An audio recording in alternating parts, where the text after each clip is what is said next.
The viewpoints expressed in this program are the opinions of the people expressing them and are not necessarily those of Fresh Air Incorporated, its staff, or its board of directors.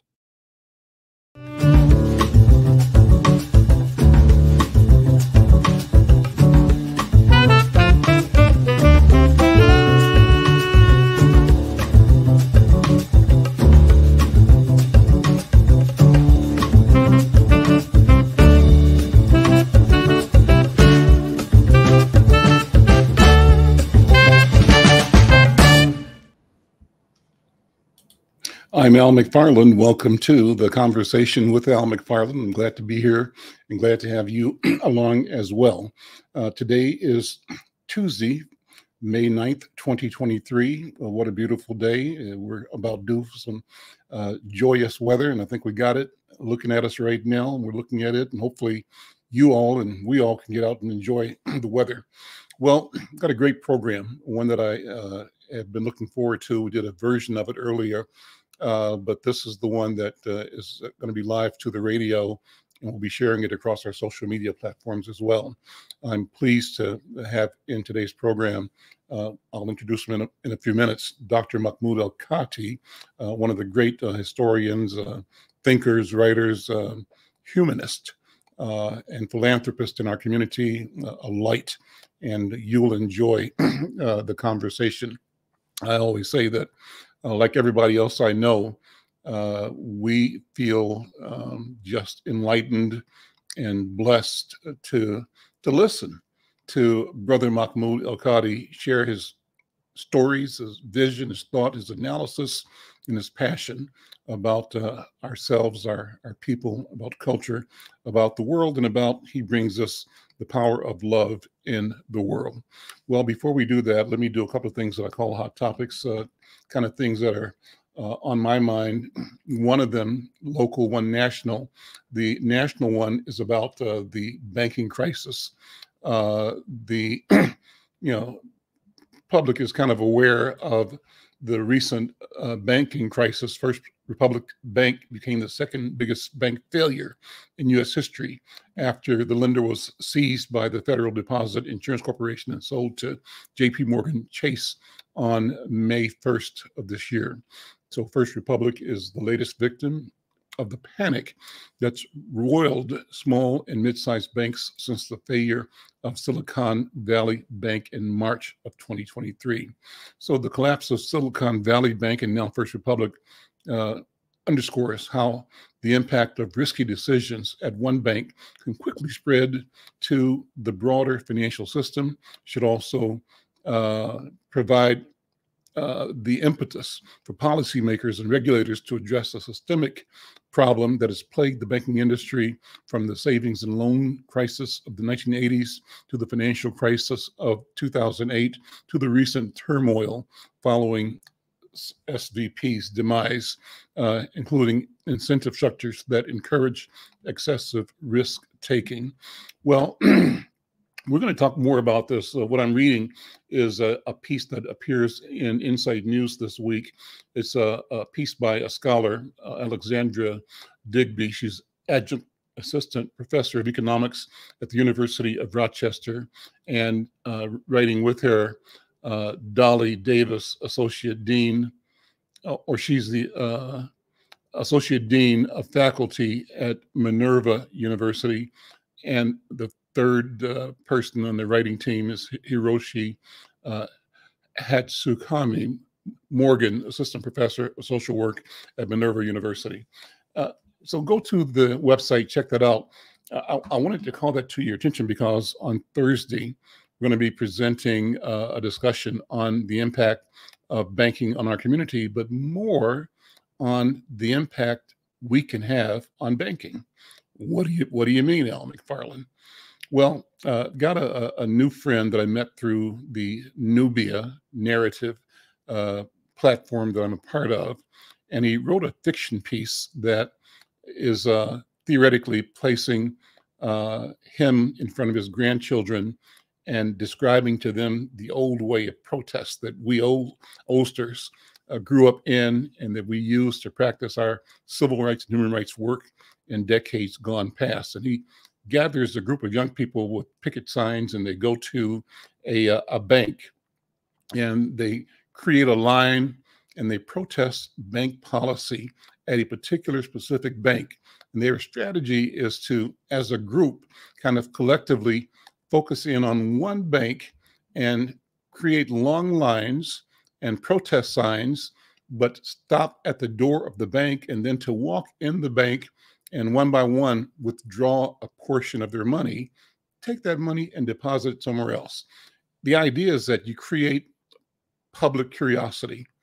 And when the media come to you and ask why all of you are here protesting or picketing, what you complaining about, you say that you have no confidence in the banking system.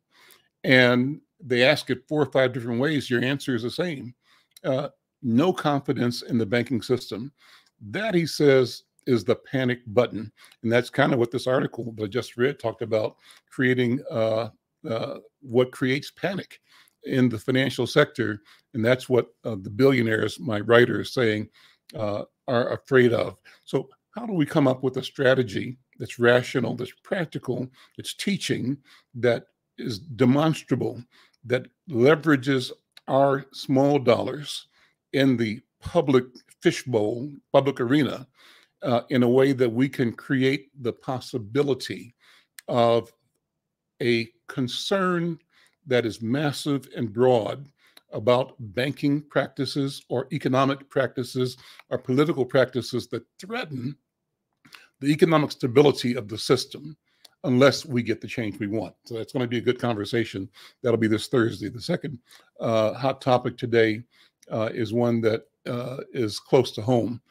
And unfortunately, this is a story from the Associated Press by Trisha Ahmed. The headline says that U.S. prosecutors are going to charge a Minneapolis man for suspected arson at a couple of mosques. The story says a man suspected of setting fires to Minneapolis mosque was indicted Thursday last week on federal charges of arson and damage to religious property, while investigators look into a series of crimes targeting Muslims and Somali Americans. This man, Jackie Ram Little, 36 years old, was indicted by a federal grand jury for the April 24th fire at the Masjid al-Rahma Mosque.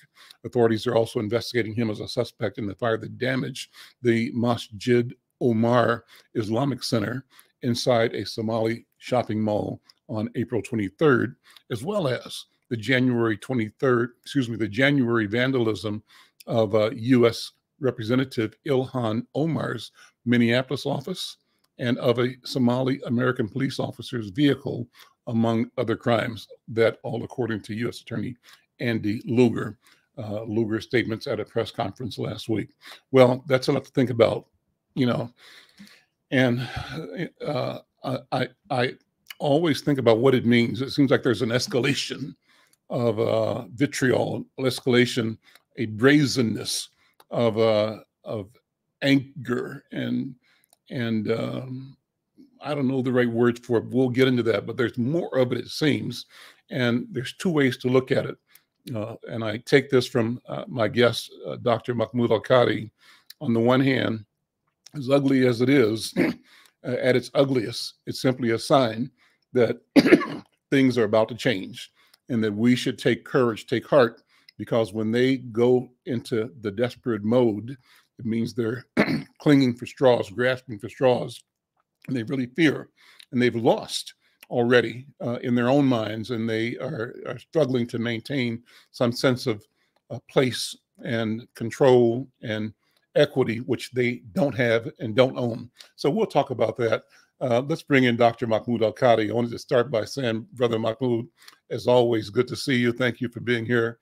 And as for the audience today here on KFAI, I want to say that my goal is to be a good listener, and I'll be a proxy listener for the thousands of listeners on KFAI, asking questions where I can to help clarify and for you to go deep on things that you want to go deep on. But thank you, brother, for being here.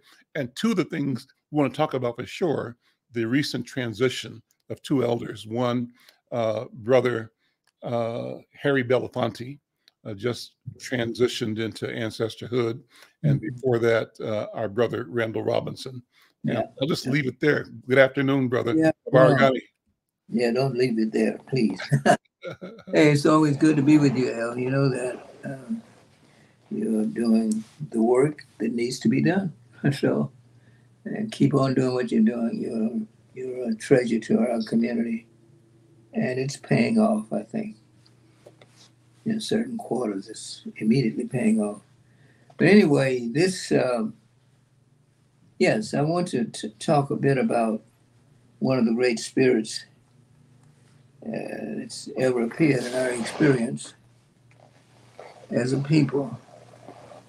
And people are spirits too. We're not just flesh and bone. That's true. And he was a great spirit. So was Randal Robinson. And they were akin too, because they worked together around Trans-Africa. Harry Belafonte, to me, is one of, there are only a few, one of the wisest human beings I have ever listened to.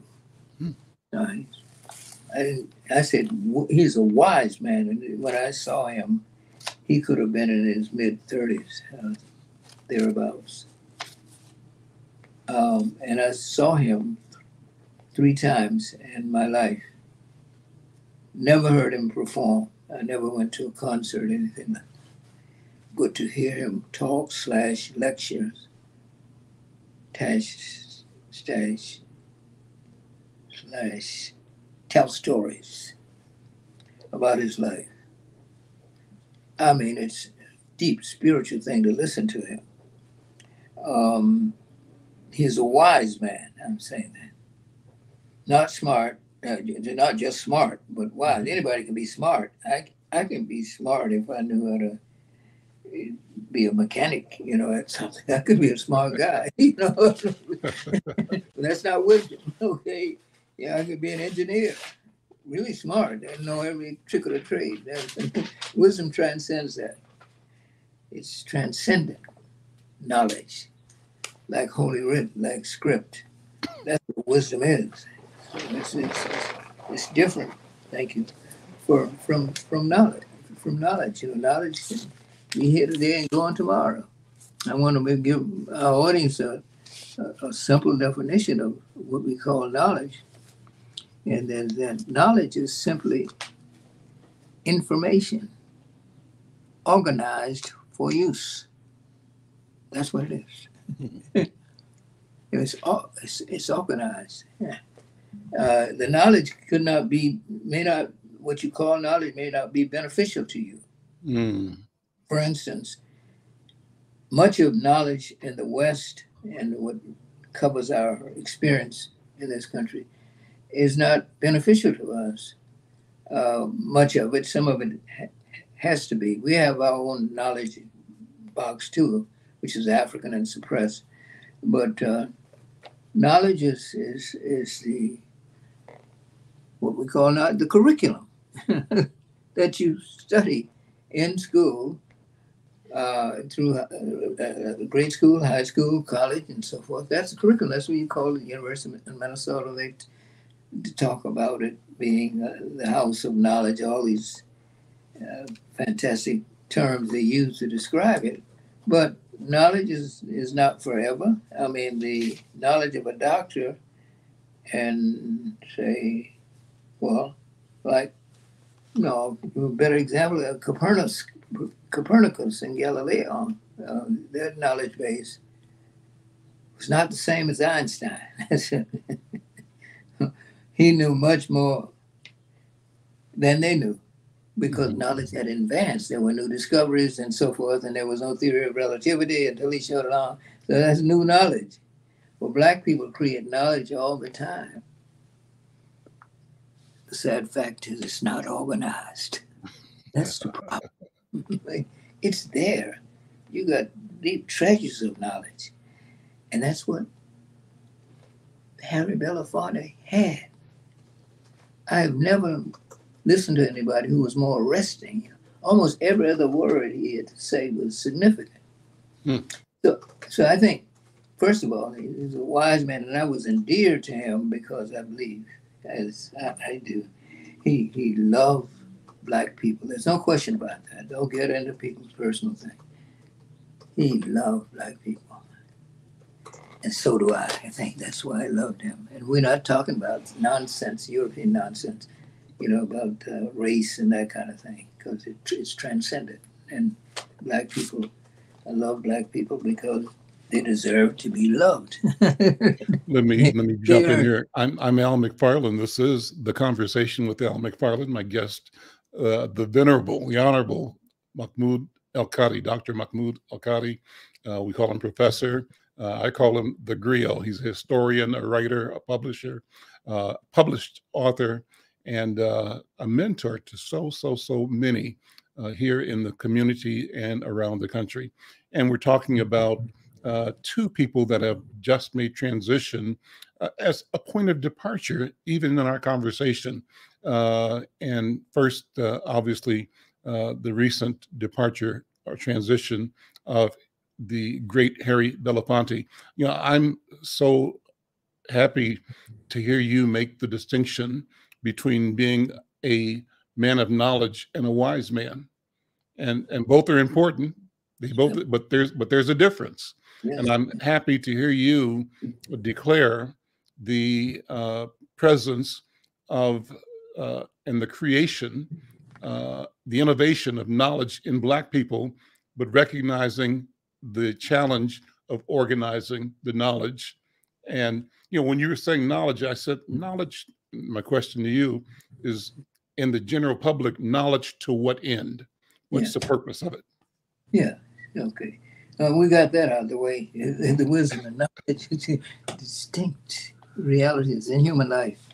But two things. When I talk about Harry Belafonte, you're trying to talk about five things at once. He's that. What should I start? I said I saw him 3 times. Never saw him perform. Of course, I read things about him and all his stats. But he was indeed a Renaissance man in some ways, like his mentor, who was Paul Robeson. And the mission was, Paul Robeson taught him, an artist must be responsible to his community. An artist does not see things as they are, but things as they ought to be, and try to make it happen. And he's passed that tradition to Danny Glover today, is his mentee. Those two men love one another. I saw them, just like he loved Paul Robeson. And that was good. He sees that mission. He said, Paul Robeson told him to be loyal to your convictions. And that's what that guy has done. The Paul Robeson thing, the mentee-mentor relationship was powerful. Mm-hmm.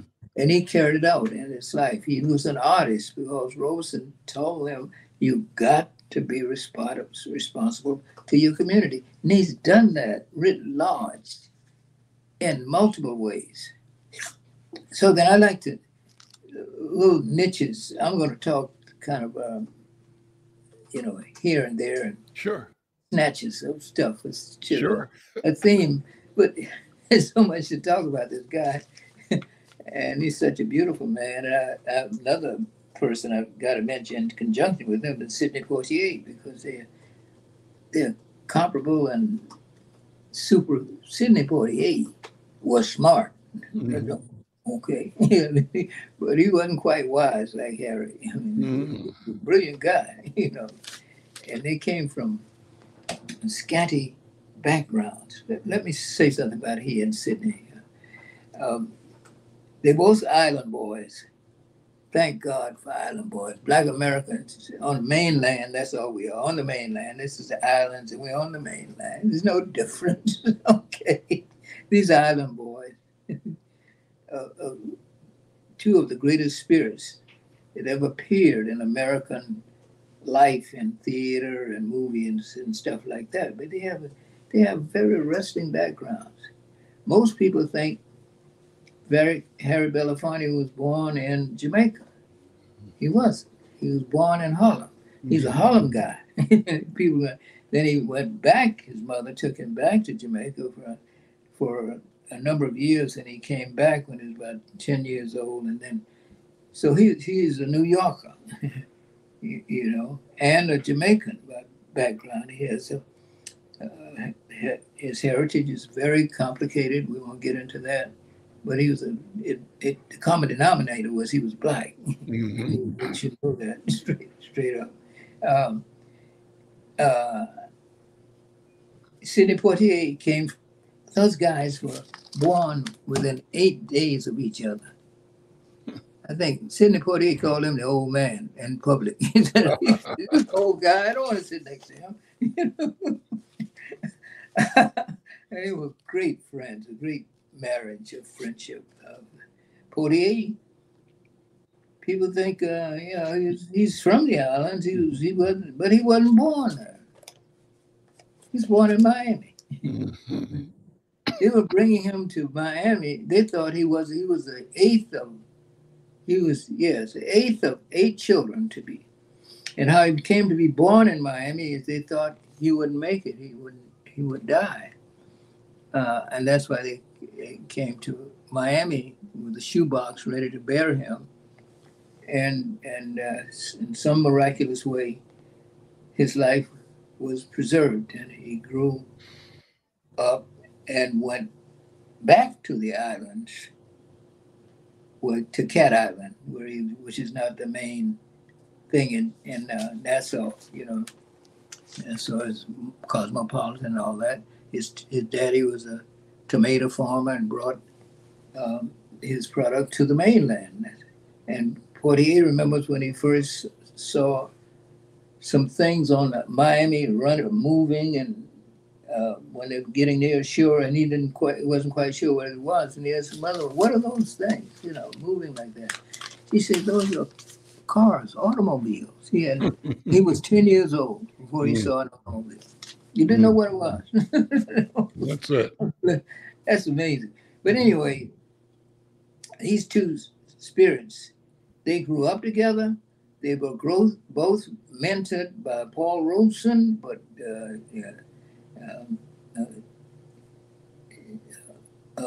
Harry Belafonte became the Paul, carrying the dispensation more so than Sidney's. Sidney was helpful too, but he was not out front, in your face, freedom fighter. Harry was that. Nobody can deny him that. He might have given as much, well, certainly materially given much as anybody to the civil rights movement. Millions of dollars, you know. He financed the SNCC. He financed a trip to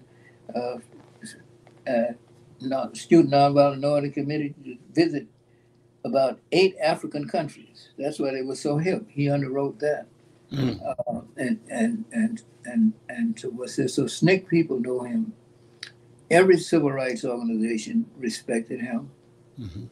And he had this is a special moment when he met Dr. King at Abyssinia Baptist Church in Harlem, shortly after King had emerged into national prominence. And they met in Abyssinia Baptist Church, Admiral Clayton Powell's church.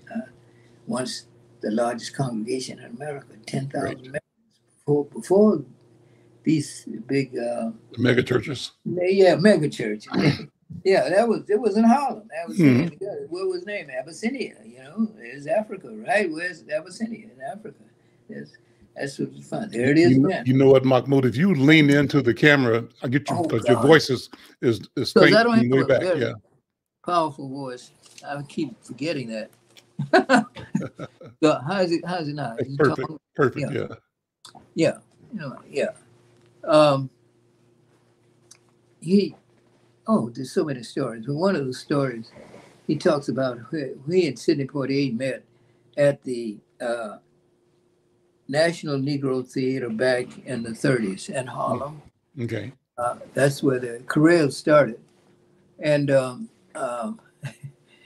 And they came into this Negro ensemble theater where it was black actors and back there then. And where he met later the great two other people, um, Ruby Dee and Aussie. yeah, Ozzie Davis and Ruby Dee. They were old friends. Mhm. And Sidney came there. So they were young men. Sidney came to New York with what amounts to about 2 years of formal training. Sidney did. Had a thick accent. He couldn't put rocks in his mouth to help him get rid of it and all of that. And but both of these spirits were driven spirits. The hell with odds. I'm coming. Both of them. This guy who couldn't, could barely speak the English language, barely had a formal education around above second grade, taught himself to read, or was taught by a waiter, one of the black waiters. This is loved black love. There it is. Taught him. He was taught by various people. And then he got rid of the accent and all of that. And he and Harry were in this group of black actors in the 1930s in Harlem. And they were, Harry Belafonte said when he first saw him, before we became friends, he saw him, he was in the lineup, to get a shot at acting. And he said he looked at this guy, what makes this guy thinks he can be an actor? he said the very thing happened. And what happened was he was a janitor. Harry Belafonte was a janitor at the theater. And this particular night, of course, he had to work. He, hold every nickel. He could hold a nickel to the eagle grin. And he couldn't miss work and his work conflicted with a role he had been given. Some old throwaway European play, reinvented by black people. And so he said, I can't do it tonight. He said, his manager, I got to work, about to have a family and stuff. So he needed a substitute. So Sidney took the part. He said, at the same time, Hollywood was looking for a Negro actor.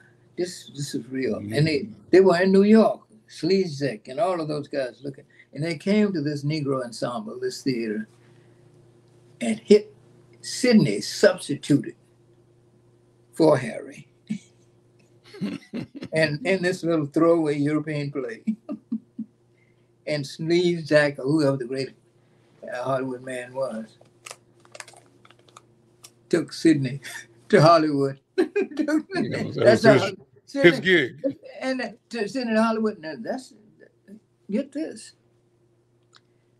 The first movie that Sidney made was called No Way Out. I remember that. I was living in Miami then. It was in there. This is in 1950.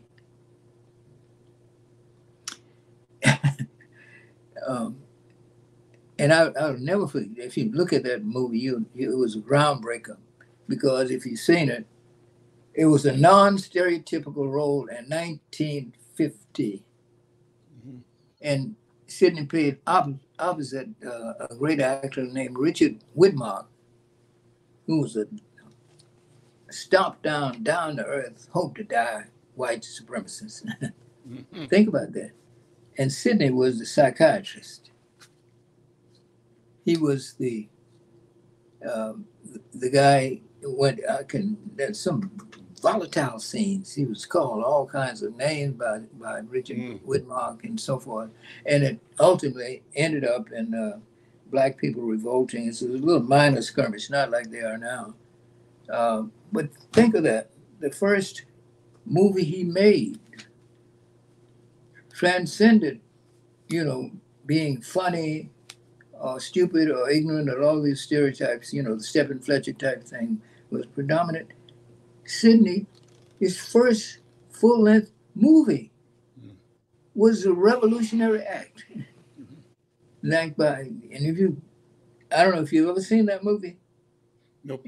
No, please see it. No Way Out. You'll see what I'm talking about. Anyway, so Sidney became the great movie star, and Harry wanted to be the actor, and he was downtown.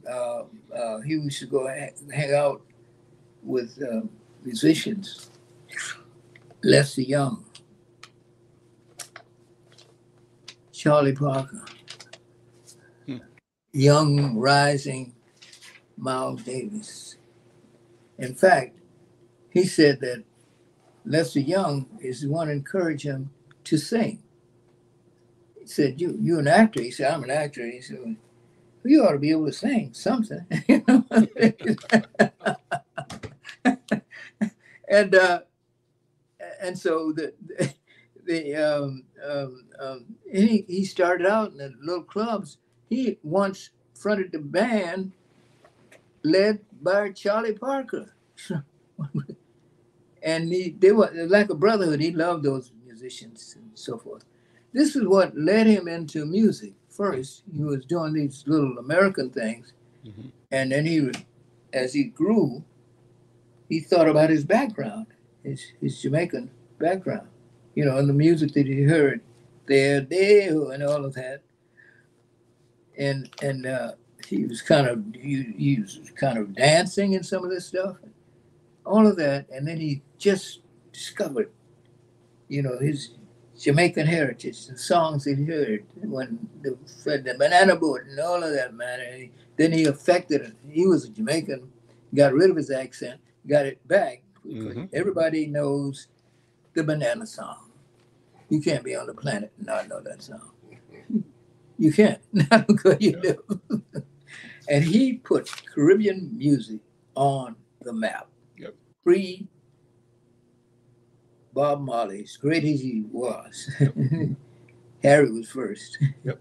He had everybody. The whole world, yeah. Like, yeah. Oh, they're going and yes. He was such a charismatic. I mean, he was charismatic. He had the charisma on TV and on film. Yeah, he's a first multimedia star. Mm-hmm.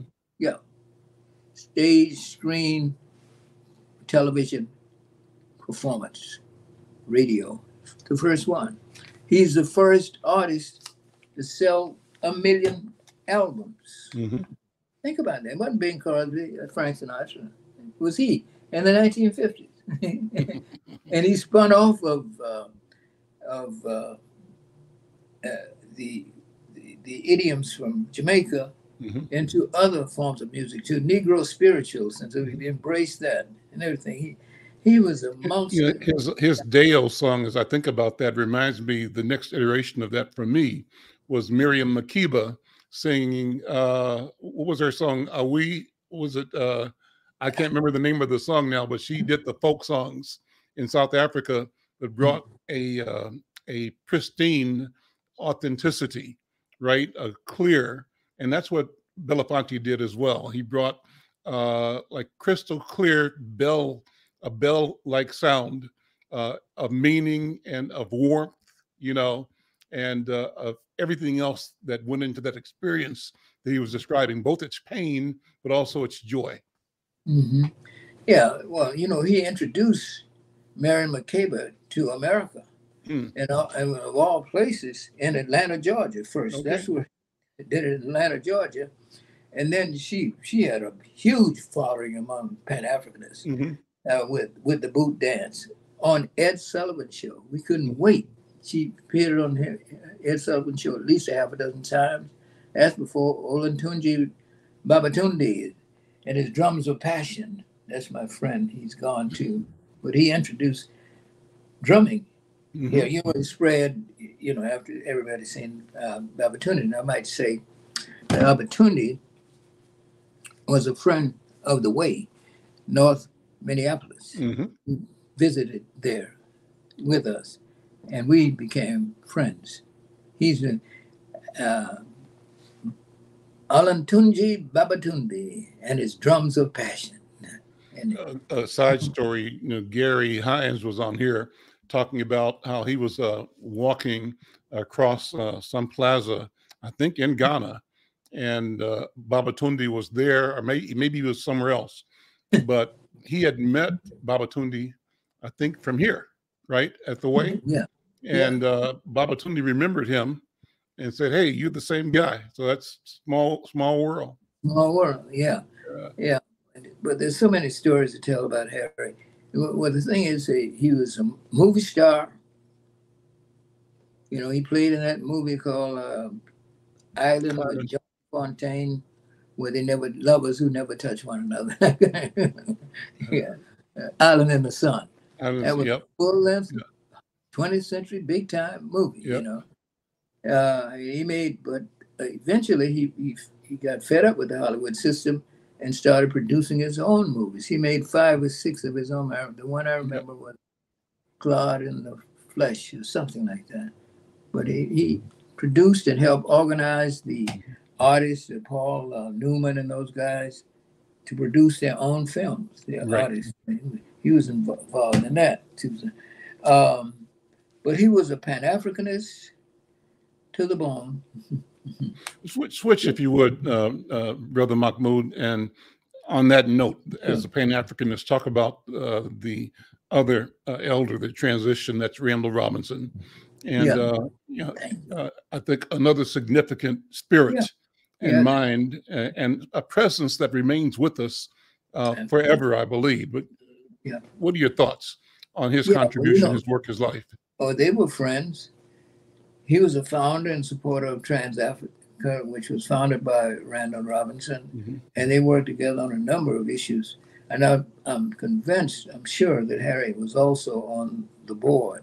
And again, raised money. He raised money for everybody. Everybody.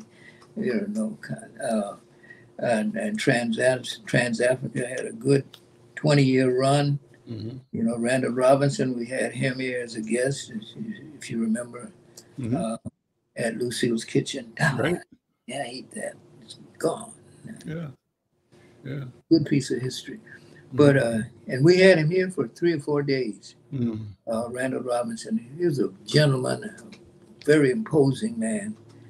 And I guess you could say scholarly, if anybody, can you be scholarly looking? You know, he's got, and he was a good presenter. He dressed the McAllister audience there. We introduced him.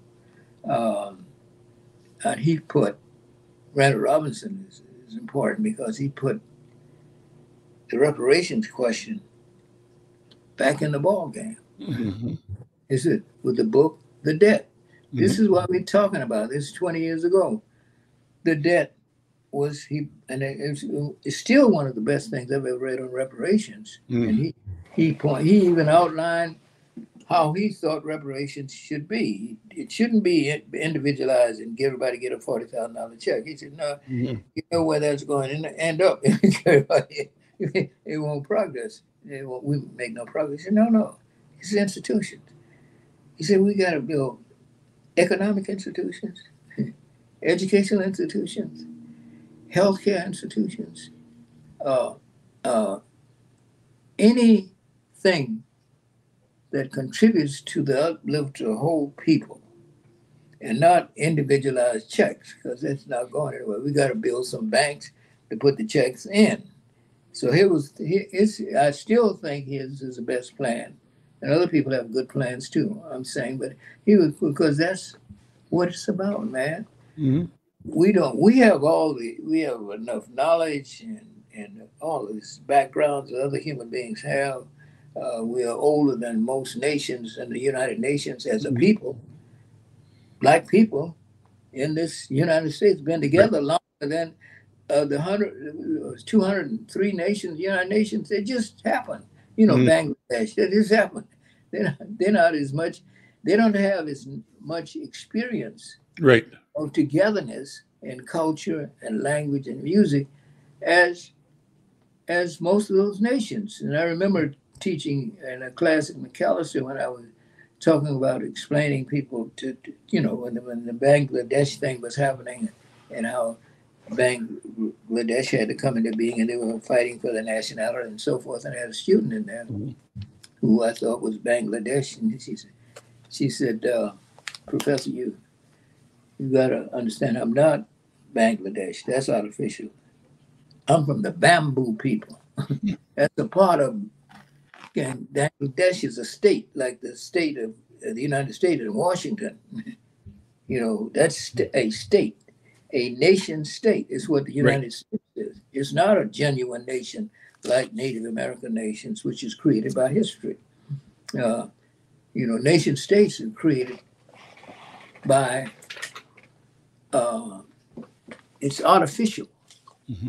It is created on paper.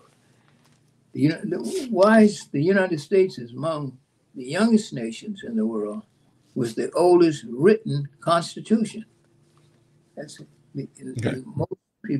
most states now have written constitution. Came after, but we're older than the United States of America. If we talking about before the Mayflower or whatever you want to talk about, 1619, that's before America was invented. We were forming a national consciousness under slaveocracy. And you can tell of people who are people, really are people, by their music. By the oldest, and I'm going to leave out our indigenous brothers and sisters because they were put out of the state. Their land was taken away from them and carved out of 13 colonies and put them on something reservation. Reservation has nothing to do with Native American culture. Right. And they'll be the first to tell you that. So we're talking about Black people who are trapped in a nation state, not a nation created by history and culture, but an artificial nation which is imposed over land. And this artificial creation was created between the Atlantic and the Mississippi Valley. The 13 colonies became a nation state, and it's written on paper. Well, what I'm talking about now is the kind of things that Harry would be talking about. He would explain all that kind of stuff. I mean, how nations are formed, how they relate to one another and all. I mean, he was a wise man. I'm telling you, way beyond being smart. I hope y'all get that right, because we have a lot of smart Black people. Let me tell you that right now. I've been around them. I'm telling you, most of my life, my adult life, I've been spent around very smart people, And that took a long time for me to make a distinction between being wise and being smart. Yeah. But it's gift. I mean, we got so many gifts and so much, and the thing of what we call American music. It's nobody smarter. We want to do it over and over again. Any innovation, we make it. We change American culture through our music. Everything, you can call it whatever you're talking about. Ragtime, you're talking about Black people. The Roaring Twenties, you're talking about Black people music. Swing, you're talking about Black people music. Bebop. Rock and roll, bebop, you're talking about Black people music. All of it comes from Black folk. Now, don't throw a bottle at the screen, some white supremacists, because you control by. This is what you got to face. That Black people in certain ways are more American than anybody who's been president. Their roots are deeper. They've been in more wars than most people who call themselves white. They have, as a culture, they were formed in this country. Harry Belafonte could articulate that. I mean, but not just in this country, formed in the hemisphere. In the hemisphere. Differently, right? I wanted to use that to ask you to pivot to bring into this question what you called, when we last talked, the most significant event in modern history, and that was the revolution in Haiti. Yeah. And the way you explained it was eye-opening for me, because you gave it a context of why